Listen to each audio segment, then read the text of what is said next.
નમસ્તે વિદ્યાર્થી મિત્રો.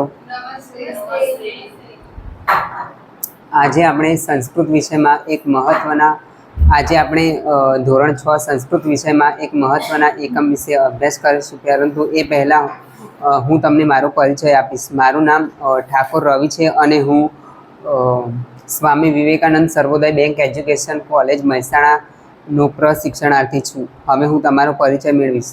તમારું નામ શું છે? તમારો શોખ શું છે? તમે ક્યાંથી આવો છો? બેસી જાઓ.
તો વિદ્યાર્થી મિત્રો, આજે આપણે સંસ્કૃત વિષયમાં એક મહત્વના એકમ વિશે અભ્યાસ કરીશું. પરંતુ એના પહેલાં હું તમને સંસ્કૃતમાં કેટલાક સરળ વાક્યો રજૂ કરીશ.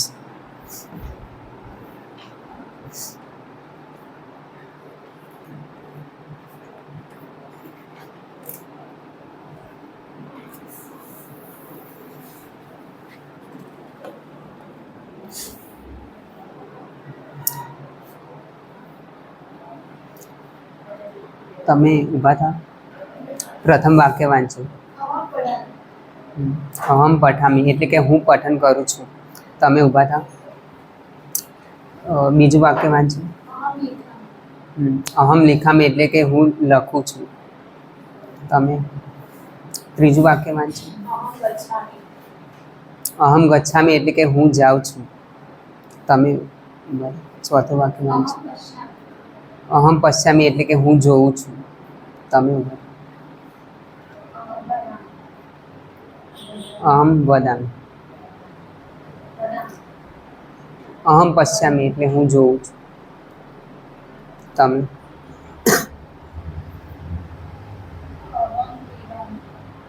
અહમ પીબામી એટલે હું પીવું છું, પાણી પીવું છું. ઓકે, બેસી. તો વિદ્યાર્થી મિત્રો, આ કેટલાક સંસ્કૃતમાં સરળ વાક્યો છે જે તો આમાંથી તમે મને ક્રિયા દર્શાવતા શબ્દો જણાવો.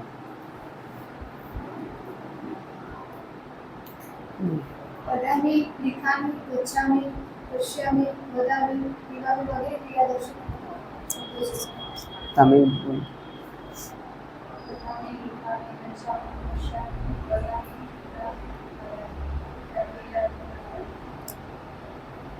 તો આપણે આ સંસ્કૃતમાં જે ક્રિયા દર્શાવતા શબ્દો છે તેને સંસ્કૃતમાં શું કહીશું?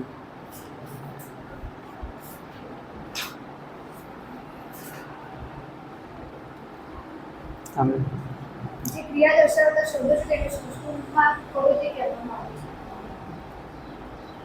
તમે રિપીટ કરો જવાબ. જે ક્રિયાદર્શક શોધીએ છીએ તેને સંસ્કૃતમાં પ્રવૃત્તિ કહેવામાં આવે છે. તો વિદ્યાર્થી મિત્રો, આપણે રોજિંદા જીવનમાં ઘણી બધી ક્રિયાઓ કરતા હોઈએ છીએ. ઘરમાં કે વિદ્યાલયમાં અનેક પ્રકારની આપણે ક્રિયાઓ કરતા હોઈએ છીએ. તો આજે આપણે કરોતી વિશે અભ્યાસ કરીશું.